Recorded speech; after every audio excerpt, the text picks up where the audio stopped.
Hola, vamos a seguir hablando de las patologías y cómo realizaríamos más o menos el manejo en anestesia local en odontología. ¿Ok? Hoy le toca la disfunción tiroidea, pero para hablar de una disfunción primero tenemos que ver más o menos cómo va la función. ¿Ok? Entonces vamos a ver un poquito de fisiología, ni modo. Estos temas son complejos, entonces va a ser un resumen o un repaso muy rápido para que pues sirva de introducción. ¿Ok? Para poderlo leer después, irnos introduciendo un poco más y comprenderlo pues despacio, ¿ok? Porque lleva su tiempo. Hay un canal del doctor David Vargas y es súper bueno. Les recomiendo mucho que vayan a ver su video de tiroides. Él va a ir más despacio que yo y pues les prometo que lo van a entender bastante bien con él. ¿Ok? Entonces tiroides, acuérdense, más o menos nivel de C6, C7 tenemos a nuestra glándula. Y acuérdense que la dividimos en dos lóbulos. ¿Ok? Lóbulo izquierdo, lóbulo derecho y este lóbulo que es de la ínsula.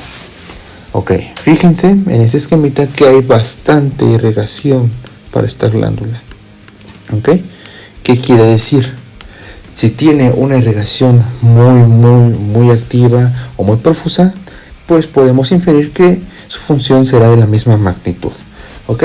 Acuérdense, arteria tiroidea superior y arteria tiroidea inferior. A veces hay en alguna arteria tiroidea media, ¿ok? Pero no siempre. Entonces, veamos su estructura, ya sabemos más o menos dónde está, pero eso sería anatomía macroscópica. Vamos a ver un poquito de la histología. Tenemos que entender más o menos cómo están distribuidas sus células para entender cómo van a ir viajando las moléculas a través de ellas, ¿ok? Este epitelio cúbico simple que vemos en disposición circular va a ser lo que llamamos folículo. ¿Ok? Entonces el folículo va a estar formado por pues células foliculares. ¿Ok? Entonces folículo y nuestras células foliculares. Mientras que el contenido de esto se va a llamar coloide. Y las células que no estén en el folículo se van a llamar células parafoliculares. ¿Ok? Ya vemos más o menos cómo está. Y bueno, ¿por qué quiero mencionarles esto? Para hablar de tiroides tenemos que hablar de yodo. ¿Ok? Tenemos que hablar de yodo. Acuérdense que ese es el símbolo de la tabla. Entonces el yodo va a ser, o lo vamos a obtener directamente de la dieta. Y pues una vez absorbido y que está en el torrente sanguíneo va a llegar por nuestras arterias. ¿Ok? Y cuando lleguen a esas arterias va a poder tener acceso a toda esta estructura. Vamos a ver rápido cómo funciona. ¿Ok? Yodo, dieta, absorbido, arterias y llega a los folículos. Imaginemos que esta es una célula folicular. Entonces, y de este lado vendría la sangre y de este lado sería el coloide. Perfecto, entonces el yodo va a venir aquí así viajando y lo que va a hacer es entrar a la célula folicular. ¿Ok? Y aquí vamos a tener nuestro primer concepto, que es un transportador, que es el transportador NIS o sodio yodo. Perfecto, entonces para rápido necesitamos ahora que entre al coloide. ¿Por qué? Porque así como está el yodo no nos sirve, tenemos que organificarlo. ¿Ok? Entonces va a entrar el yodo primero hacia la célula folicular y después hacia el coloide. ¿Ok? El primer transportador va a ser el NIS y el segundo transportador va a ser la pendrina. ¿Ok? Y si se fijan, aquí ya tenemos los pasos más o menos enumerados de acuerdo a lo que va sucediendo con nuestra molécula. Entonces, ¿cómo se va a llamar a este primer paso? Se va a llamar captación. Vamos a ponerle un número aquí y un número aquí. ¿Ok? Después, ¿qué sigue? Oxidación. Fíjense que ya estamos por pura reconocimiento de palabras. Vemos que aquí ya estamos teniendo nuestras claves. ¿Ok? Entonces el yodo ya va a dejar de estar así, en su forma de yodo negativo. Y después de esto necesitamos, aparte de que se oxide, que vendría siendo el paso número 2, necesitamos que se organifique. ¿Ok? Y aquí vamos a empezar a tener involucración de otras moléculas. ¿Ok? ¿Como cuál? Como la tioglobulina. Y el chiste de todo esto, para irnos rápido, es que el yodo lo tenemos que transformar en una molécula o en un complejo que nosotros podamos utilizar, que nos sirva, que tenga acción en receptores. Entonces el yodo va a pasar a estar así y vamos a empezar a tener, cuando se una a la tiroglobulina se una a la tirosina, vamos a empezar a tener la monoyodotironina, diyodotironina, etc. ¿Ok? Nada más estamos hablando de sumar tironina más yodo. ¿Y por qué esto es importante? Porque ya sabiendo esto, ya entendemos que es T3, T4, que es MIT, que es DIT. MIT es de mono, la I de yodo y la T de tironina. ¿Ok? DIT, en lugar de ser un solo yodo, tiene 2. 3, en lugar de tener 2, pues tiene 3. Entonces ya vemos de dónde vienen los nombres de las hormonas. ¿Ok? Entonces el yodo entra, se oxida, se organifica y después se tiene que acoplar. ¿Ok? ¿Por qué hablamos de esto? Porque el yodo, pues, las MIT y las DIT no nos sirven en el coloide, tienen que estar en la circulación, y aparte todavía tenemos que formarlas en las moléculas que podemos usar.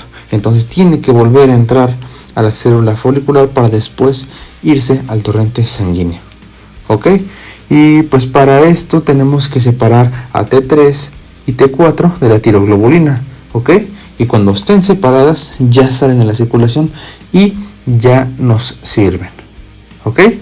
Entonces así sería más o menos muy resumido cómo el yodo pasa de la circulación, entra al folículo, entra al coloide, vuelve a entrar al folículo y vuelve a salir a la circulación. ¿Ok?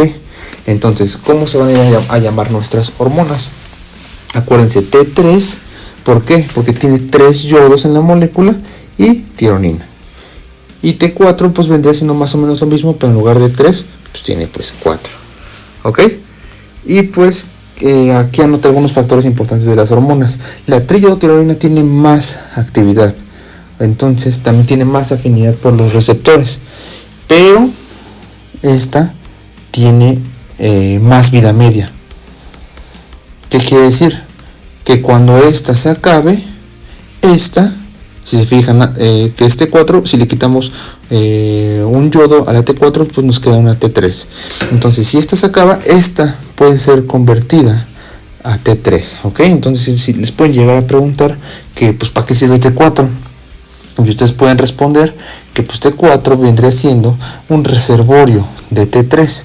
¿Ok? Se puede convertir a T3. ¿Y con qué enzima lo va a hacer? Lo voy a anotar por aquí. Sería la desyodasa reversa. ¿Ok? Entonces más o menos así tendremos las hormonas. Y las células parafoliculares que dejamos olvidadas van a secretar calcitonina, y esta va a ser muy importante para la homeostasis del calcio. ¿Ok? Pero ahorita no vamos a centrarnos tanto en esta. Ya vemos más o menos cómo funciona todo esto. Ahora vamos a hablar de las funciones. Tenemos que saber que si estamos hablando de tiroides, tenemos también algo que se llama metabolismo basal. Y esto nos lleva a pensar dos cosas. Primero, que el metabolismo basal hay que recordar que es la cantidad mínima de energía para funciones vitales. ¿Ok? Estamos hablando de respiración, latidos cardíacos, mantenimiento de la temperatura, etc. Entonces, para cumplir estos requerimientos, va a tener que tener implicaciones en diferentes aparatos y sistemas. ¿Ok? Y la otra palabra en la que pensamos cuando decimos metabolismo, pues estamos hablando en síntesis de proteínas, o lo que viene siendo también acción en ADN. ¿Ok? Entonces, si nos fijamos, aquí van a estar los receptores en el ADN, que va a ser el complejo de respuesta a tiroide. ¿Ok? Entonces, todo esto que nos ayuda a sintetizar proteínas, después nos va a ayudar a el metabolismo basal, a mantener el cuerpo con una cantidad siempre mínima de energía para mantener las funciones vitales. Entonces, vamos a ver rápido cuáles van a ser los efectos de esto. Y nos va a servir entender todo esto para reconocer los signos y síntomas posteriormente de las patologías que vamos a estar revisando. Entonces, sistema nervioso central nos va a ayudar a la maduración del mismo, la mielinización de los nervios, reflejos, vigilia, sueño y actividad neuronal. ¿Ok? Esto es básicamente pues leerlo. También tenemos la renovación de tejidos. Esto va a ser súper importante para reconocer las patologías. Y otro factor importante, y esto ya nos compete para nuestros anestésicos, es que va a aumentar la función simpática. Y acuérdense que era el vasoconstrictor simpático mimético. Entonces aquí ya estamos viendo un foco rojo de lo que nos puede alterar. También vemos aumentado el gasto cardíaco. Ok, entonces esto nos da otro foco rojo para nuestros anestésicos. ¿Y por qué va a haber vasodilatación? Pues porque necesitamos, nos va a ayudar a liberar calor. Ok. Entonces fíjense también en la termogénesis que va a haber todos estos procesos con qué propósito de generar energía para liberar calor, ¿ok? Fíjense, estamos hablando en su mayoría de reacciones catabólicas, estamos hablando de destrucción de moléculas que nos van a estar liberando energía, ¿ok? Y también estamos hablando de el consumo de oxígeno celular que viene siendo pues calorigénico, no me acuerdo cómo se dice la verdad. Y esto es fácil de reconocer en los pacientes. ¿Por qué? Porque estamos hablando de lipólisis, proteólisis. Si esto está súper aumentado, ya empezamos a ver los síntomas de las enfermedades clásicas cuando hablamos de tiroides.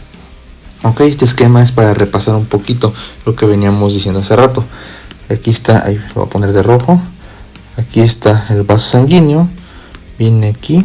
Y aquí viene el yodo, se va a captar, se va a oxidar, se va a organificar y posteriormente lo vamos a estar liberando. ¿Ok? Nada más acordémonos de acoplarlo también y ya lo podemos liberar. Esto me voy a ir rápido, pero después vamos a hacer un video más lento de lo que vienen siendo los síntomas, porque es importante reconocerlos y podemos ir con calma para ir viendo uno por uno y sus implicaciones. Acuérdense, primero que nada, si estamos hablando ya de una hipofunción o de una función aumentada, tenemos que ver cómo funciona la tiroides. ¿Ok? No podemos estar hablando de la tiroides como un órgano aislado porque está regulado, es parte del sistema endocrino. Entonces vamos a tener que hablar de los ejes. ¿Ok? Y aquí lo puse para rápido. Acuérdense que para que la tiroides funcione tenemos ejes que vienen siendo hipotálamo, hipófisis, tiroides. ¿Ok? Y dependiendo de cómo se vayan reconociendo los niveles de hormonas tiroidea en sangre, se va a estar retroalimentando. Si se fijan, aquí tenemos nuestro sistema de retroalimentación negativa. Entonces, dependiendo de que uno de los tres falle, vamos a estar obteniendo qué clase de patología es, ¿ok? Si lo que deja de funcionar es la tiroides, vamos a tener que la patología va a ser primaria. Ahí está muy grande la letra. Primaria. Si lo que dejó de funcionar es la hipófisis, ahora tenemos una patología que viene siendo secundaria. Y si lo que dejó de funcionar es el hipotálamo, ¿qué creen que es? Pues terciaria. Entonces no siempre el órgano que falla es directamente la tiroides. Puede que esté bien la tiroides, pero más bien se desreguló hablando desde el hipotálamo o desde la hipófisis. Y esto se puede reconocer en el perfil tiroideo, ¿ok? Pero no vamos a hablar de este ahorita. Entonces seguimos. Ya sabemos más o menos cómo tenemos que abordar cuando tenemos una hipo o una hiperfunción. No siempre la patología viene de la tiroides, ¿ok? Entonces fíjense, ¿por qué vamos a tener debilidad y cansancio? Recordemos lo que decían nuestras funciones.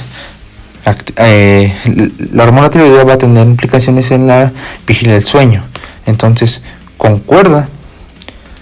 La piel seca y la pérdida de cabello. La hormona tiroidea tiene pie en la renovación de tejidos. Concuerda también entonces.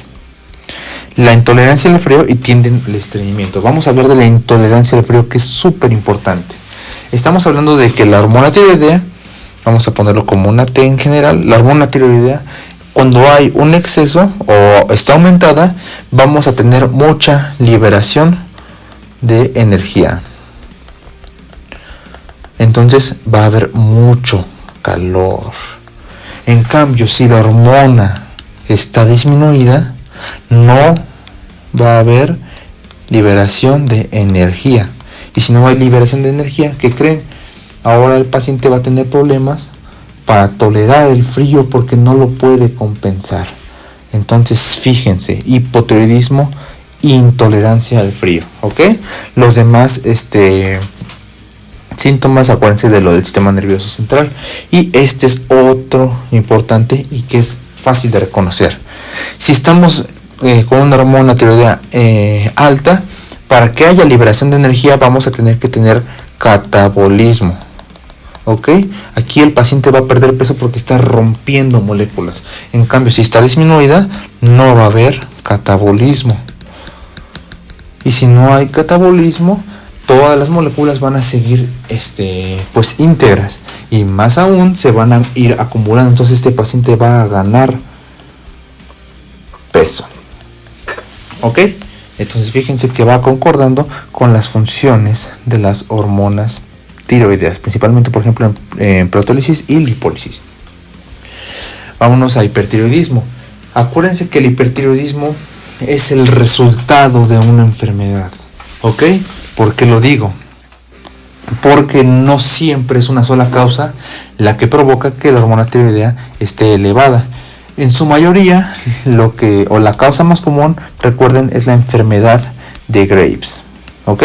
Y esta es la única que tiene en sus síntomas exoftalmos. Por eso no le puse el puntito de los demás. ¿Ok? Esta es la más común, pero pueden haber otras causas, como por ejemplo neoplasias. ¿Ok? El bocio. ¿A qué se refiere el bocio? Fíjense en esta imagen. Un crecimiento de la glándula, como está funcionando más, pues eventualmente va a crecer. Igual tenemos dermatopatías porque recordemos que la tiroides está involucrada en la renovación de los tejidos. Aquí tenemos pérdida exagerada de peso porque estamos teniendo demasiado catabolismo, estamos liberando mucha energía, el paciente va a perder peso. El metabolismo incrementado justo por lo de la generación de calor. Recordemos también lo del sistema nervioso central. Sudoración excesiva, intolerancia al calor. Recordemos otra vez, no perdemos nada. Hay mucha liberación de energía, hay mucho calor en el cuerpo del paciente, no lo va a poder tolerar con facilidad. Ok, recordemos toda la alteración de las funciones simpáticas. Y aquí tenemos una imagen de el bocio. Ok, la glándula tiroides aumentada en tamaño. Vamos a llegar a un tema muy importante. Ok, aquí vemos los dos conceptos. Vamos a hablar de la tirotoxicosis. Ok, rápido. La tirotoxicosis va a ser el síndrome clínico que se va a producir cuando los tejidos están expuestos a altos niveles de hormona tiroidea circulante. Ok, esto viene siendo básicamente el hipertiroidismo. Pero ¿qué pasa si esto es agudo y muy exacerbado? Podemos pasar de esto a una tormenta tiroidea. Ok, y de esto el paciente sí puede tener consecuencias fatales. ¿Por qué? Recordemos todas las funciones que cumple la hormona tiroidea y principalmente esta y esta. ¿Ok? Vamos a tener la actividad simpática súper aumentada, vamos a tener la termogénesis súper aumentada, vamos a tener catabolismo extremo, altas temperaturas, entonces va a ser muy complicado manejar esto. ¿Ok? Vamos a ver de qué estamos hablando.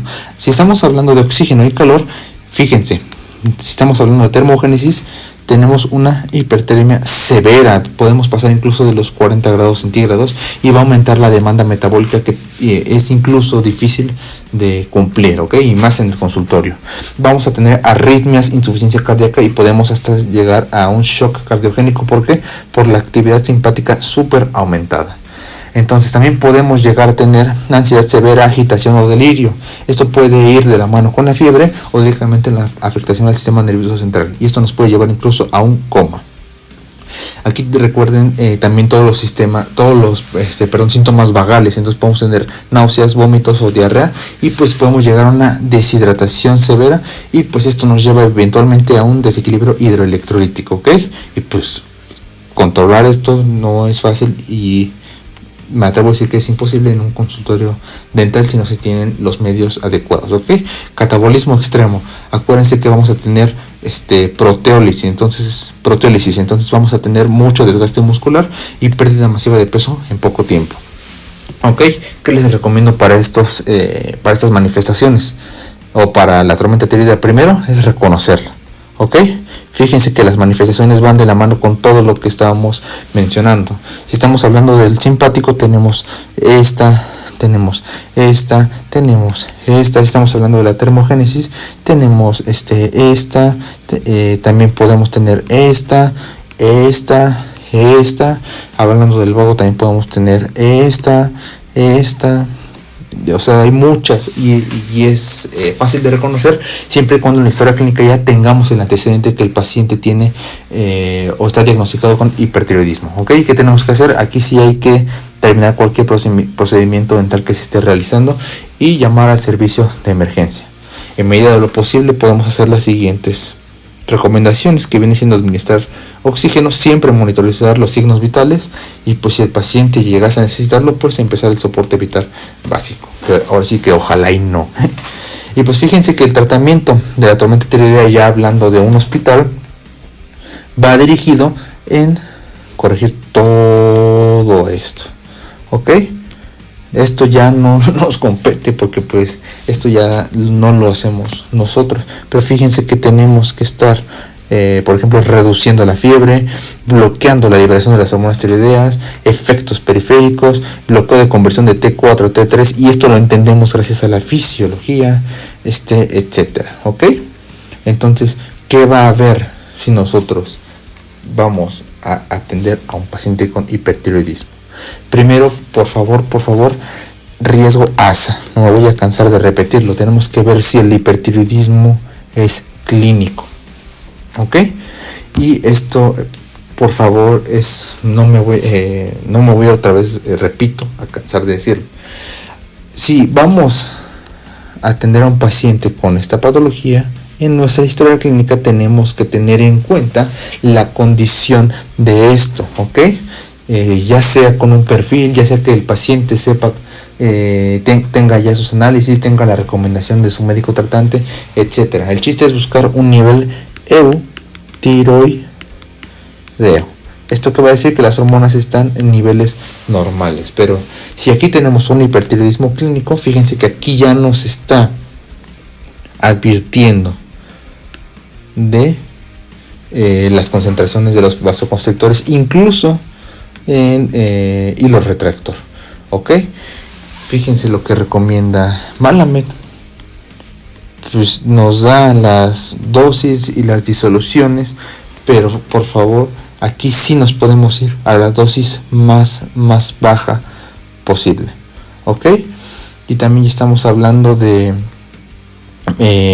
incluso de no usarlo, ¿ok? Entonces esto es lo que dicen los textos, incluso nos recomiendan no usarlo. Aquí sí tenemos que tener en cuenta que si vamos a realizar algún procedimiento en un paciente con esta patología, tenemos que tener mucho cuidado con el dolor, porque si todas las catecolaminas que no le quisimos administrar, él las va a poder generar si nosotros mantenemos un estrés alto, ¿ok?